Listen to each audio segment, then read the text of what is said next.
I never understood how Ganondorf was able to resurrect himself time, time, time. And you think they'd learn. Oh, hey, didn't see you there. How's it going? Welcome back to another episode of my show. My name's Kujoprime, your host to this show that I have about video games and video game reviews that I like to do, have conversations about, largely focused on independent game developers, but sometimes we dabble in a little bit more of the mainstream. Not today, though. Today, I'd like to talk about a specific game. This is a game that I had a chance to speak to some of the publishers and developers of, and it's a game that it's been on the back burner. I should have done a review of this earlier. That game is Xenotilt. It's a hostile pinball action game, as they've coined the term, and I'd like to take a moment to talk to you about it, share my thoughts on it, share what this game is, and why I think it's worth discussing. Let's get into it. What is Xenotilt? Xenotilt is a sequel, I should say, to another one of the studio's games, and the studio is two parts: part Flarb, part Wizen War. And what it is Demon Tilt was their prior game, kind of built out this hostile action pinball style game, of which, it's craziness, pinball action. This one just takes all of that. This is the sequel to it, and it took a lot of those ideas and just expanded on it and built out this. When they went all out, they decided to not pump the brakes. They decided not to hold back. They floored it, so to speak. And how do you do that with a pinball game? You do that in many ways, as Xenotilt has showed me. It's a game that I've been playing. It's currently, I believe, in early access on Steam, and you can find it, I believe, on the Epic Store as well. And they've been on, I think, on Switch as well. So I'll make sure to put that in some text somewhere here. But what is it in that it's got the retro feel to it, the 16-bit, 8-bit vibe that if we were to see some of the gameplay, which I should be showing, with the music as on top of that, and it's layers of pinball, typically like 2 or 3 levels of tiers, and there's a lot of like shmup style shooting going on while you're playing pinball that you both automate and control. And then there's usually like an enemy or various enemies of sorts throughout the pinball stage.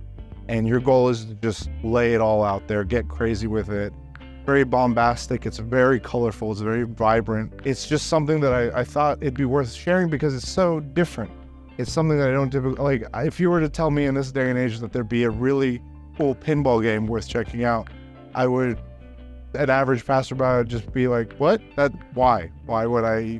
There's so many other things I could be playing. Why would I be playing pinball? When I think of pinball, I think of Microsoft Windows. I think of maybe classic arcades or barcades. I don't think of anything I would load up on my Switch or my Steam Deck or whatever, and start playing rounds. But lo and behold, I kind of did, and I couldn't put it down. So I wanted to talk about it here. So let's get into some of those things that I did enjoy. What did I enjoy? I would say the biggest thing, and this is maybe a bit of a personal taste here, but I love that retro feel with a modern spin on it. I think what it does with the music and with the vibrancy of all the different colors, it does much like those older games that you would see in an arcade or a barcade, but it does it at an intensity and at a speed that I feel like that's where the modernness comes from. It's very kinetic, it's very bombastic, it's very visually like eye explosion after eye explosion, just like so much going on. It is a bit of a sensory overload. I'll preface that.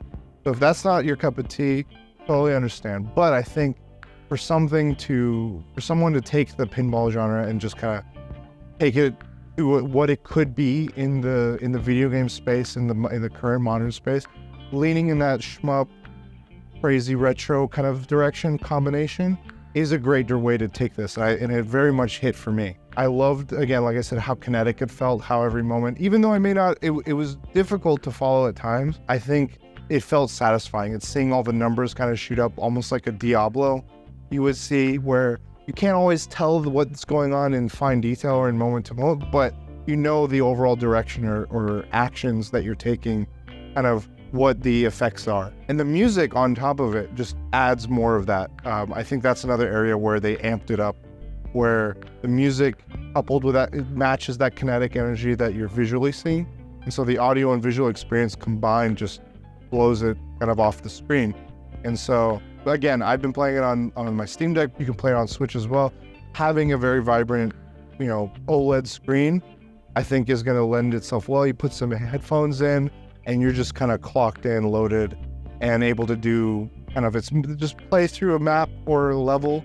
You could do kind of various modes that they've been building out. That's the other thing that they've done that I haven't dabbled with too much, but I know is there for those that want the various different modes that they've offered.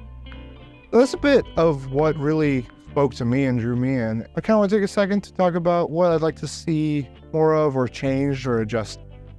So to talk about a bit of what I would like to see adjusted, I would say the biggest thing would be a better way to, there's so much going on, like I said, on the screen, but sometimes it does get a little distracting not being able to follow where the pinball itself was at. So if there was any specific way where I can make that just stand out or something indicating to me more specifically where it is and what's going on, or an explanation more so of what it has going on. Because sometimes I'm just kind of going with the flow and I'm just kind of riding the ride. I think having some of that available in some space, and I believe it's something, like I said, it's an early access, so I think this is all feedback that I'd be providing. They've told me in my review how beneficial early access has been to them. So this is one of those things where it's like, this is perfect. Like you guys are put out the base product. It's out there, it's in the wild, you're trying it, and now you're getting the tweaks and adjustments you need to make to continue to crank it up, but in the right direction. And so some ability to discern a little bit more between what's the background, what's pertinent to me, what my objectives are, or what I should be focusing on, I think would help. That's my largest area of criticism. I think the only other thing I would really want is more of the music. I love the music. The various tracks that they have blown me away and I think are phenomenal and go so well with what they offer in the pinball hostile action that they do. Going into that, I think that's largely my criticisms, and I think we could get into my overall thoughts. Let's talk about the overall thoughts. I'm gonna say, I think I would recommend this to anyone looking for something quick to pick up. I would recommend this to someone who enjoys pinball. I think that's a base requirement here, but also wants more from pinball, that wants it on the go. I know classic arcades and locations are great, but it's not always available to everyone. And I think what is currently offered to those that are looking for something else is not a lot. And I think Xenotilt is perfect for someone looking for that alternative. Someone who wants something a little different while feeling something new and interesting out of it. Someone who also would enjoy a lot of that kinetic, retro feel. I think those two, anyone who feels like those are areas where they enjoy, this is a great game to check out. I think my overall review for this, let me check the notes, the records, scoreboards. Yeah, I feel very confident. We're gonna give this one a solid B+. There's a lot to enjoy here. I think this is an easy recommend to anyone enjoying those genres and styles. I think there's areas where, while it's still in early access, they could really tweak and improve on, but I think they got all the pieces they need. It's just a matter of tuning it as they should. And so that is what my final words are for Xenotilt. I hope you enjoyed this video. I hope you enjoyed this review. Let me know what you think. Do you enjoy pinball as much as the next guy? What's your favorite thing in a barcade or arcade to play? Outside of pinball, of course. And just let me know what you think. Overall, I appreciate your time. Again, thank you for joining me. And I'm going to get back to a little bit more pinball. Talk to you guys later.